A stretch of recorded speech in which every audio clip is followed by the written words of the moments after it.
Hello, myself Priyanka, and today again we are back in this channel with a second topic. So second topic of this channel from UPSC's Polity's perspective is the approaches to the study of Indian politics. So we will be widely discussing about the types of approaches that we use to study the academic part of Indian politics. Okay, how we understand Indian politics, what are the techniques, methods and approaches that we consider in Indian politics, okay, to study Indian politics. The Indian political thinkers or the Western political thinkers, how they have adopted the methods or what kind of approaches they have adopted to study the Indian politics. We will be discussing widely about this, okay, in this topic. We will be covering entirely. So the very first thing that we will be discussing is what is the meaning of an approach? What do we understand by the term approach? So this is a very simple term, right? Yet a very distinct term.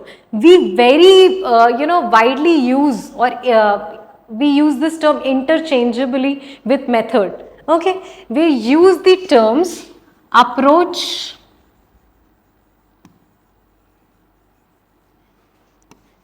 method and technique very interchangeably. Sometimes we say approach, sometimes we say method and sometimes we say technique. Now in this video we will be discussing about what is the actual distinction between the term approach, method and technique. Okay, and how method and technique actually cater to the approach, okay, in the academic purpose or in the academic studies of the politics. So from the term approach we understand of the way of looking at anything, okay. So the way by which we look at anything, the way by which we actually select a question, select a problem is known as an approach. Okay. For example, if we study the Indian politics, okay, or if we considered a very remarkable date of Indian politics or Indian history, we can say that it is 1947 when we got independence. Right, when we got independence, post-British period, we mark it as a very remarkable date, right? After this date, modernization came. After this date, a lot of changes happened. We went from colonial period, that is from a ruling period, to a democratic period, a number of change. We mark it as a very important date. But if we study the politics from the world's approach, okay, from the world's approach, where the entire world was affected, what was that date? So we can relate to that date as 1991. We remember that in 1991 Cold War ended, and when the Cold War ended, the entire world changed from a bipolar society or a bipolar world to a multipolar world, right? There was two superpowers, that is Soviet Union and US, okay, and from there we somehow, that is they used to call the underdeveloped countries as the third world. These third world started to develop, these third world started to take their stand. So somehow the power got distributed from these two superpowers to the entire world, right? So if we study the politics from world view, we can say that 1991 is a very important date. But if we study the politics from the Indian perspective, from the Indian approach, then 1947 is yet a very important date, right? Very important. So we can say this is the actual definition of approach. That is the way of looking at anything, way of excluding something and way of including something. This is known as approach. Then what is a method? A method is yet a logical definition, a logical speculation of something, valid and logical speculation of something that we accept, okay, that we accept to use it in our research for knowledge, okay. In approach, we are just considering our point of view. That may be logical, that may be valid or not. But in method, we use valid and logical facts, right?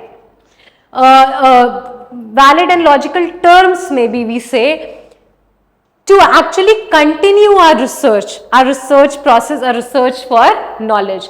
This is the distinction between approach and method. Then what is a technique?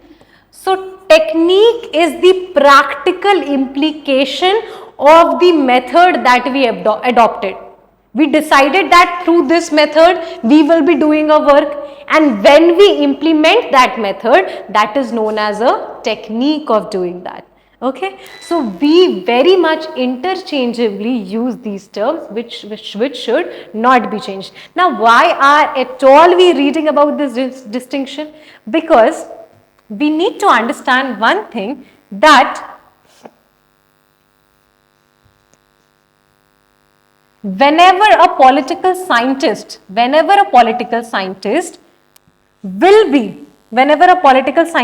be studying any politics or studying any topic from one similar approach, they have a tendency to use the similar kind of method and the similar kind of technique. What did I say?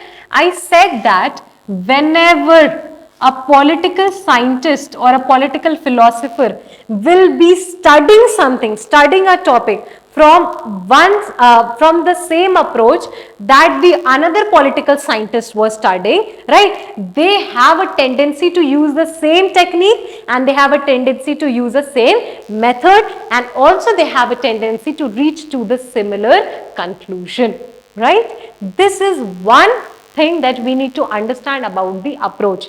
If we are studying something, if I and you are studying something with similar approach, there is a tendency we will lead to same kind of conclusion. If we change our approach, the conclusions might change. Now, this is the importance of approach in the Indian politics, okay, in the study of Indian politics. Okay, so now that we have understood the meaning of approach and the use of approach in the Indian politics, we will understand that what are the two classifications of approach that we use in Indian politics. So broadly, the approaches are classified into two types. One is a normative approach. We also call normative approach as traditional approach. Okay.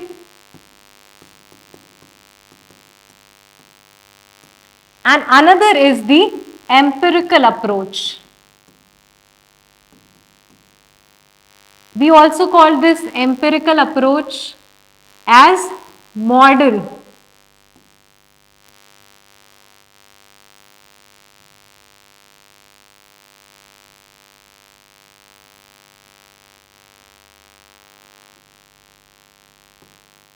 Modern approach. Okay. So normative approach means this kind of point of view will include ethics and values. It will be very descriptive and it will be based on history. Okay. What are the features of normative approach? It will be value laden. Okay. It will be value laden, based on values, that is based on ethics. Then it will be descriptive in nature.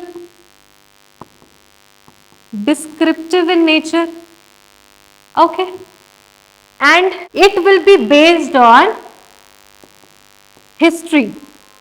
Okay, the researches or the point of views, that is the collection of data, will be based on history. Okay, it will have a historical background. Now, what do we understand by empirical? What do we understand by empirical approach? So this kind of approach will be value free. That means it will only be based on scientific investigations. Okay, the entire data that we'll collect, the entire target population that we'll have for the survey will be based on scientific investigation. Okay, that will not be based on value. So it will be value free, scientific,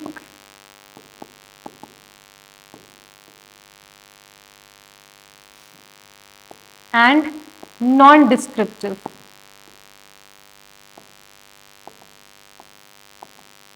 Okay. So these are some of the features of the two kinds of approaches that are used in Indian polity. Okay. So as we understood this, we will again understand that what are the different types of approaches that come, different types of approaches that come under normative and different types of approaches that yet again come under empirical approach.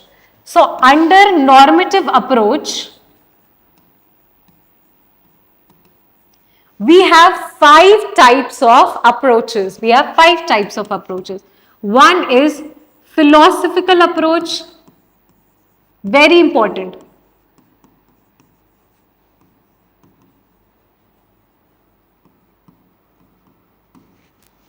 Another is historical approach.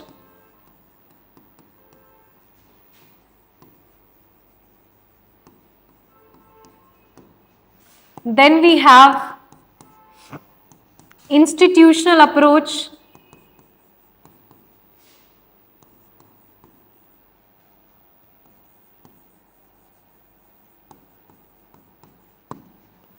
Then we have comparative approach.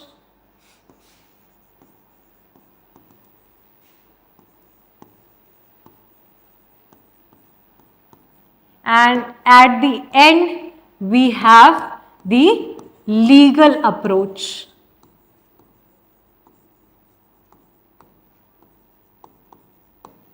These are the five approaches that comes under the normative or traditional approaches. Okay, we will be covering it one by one.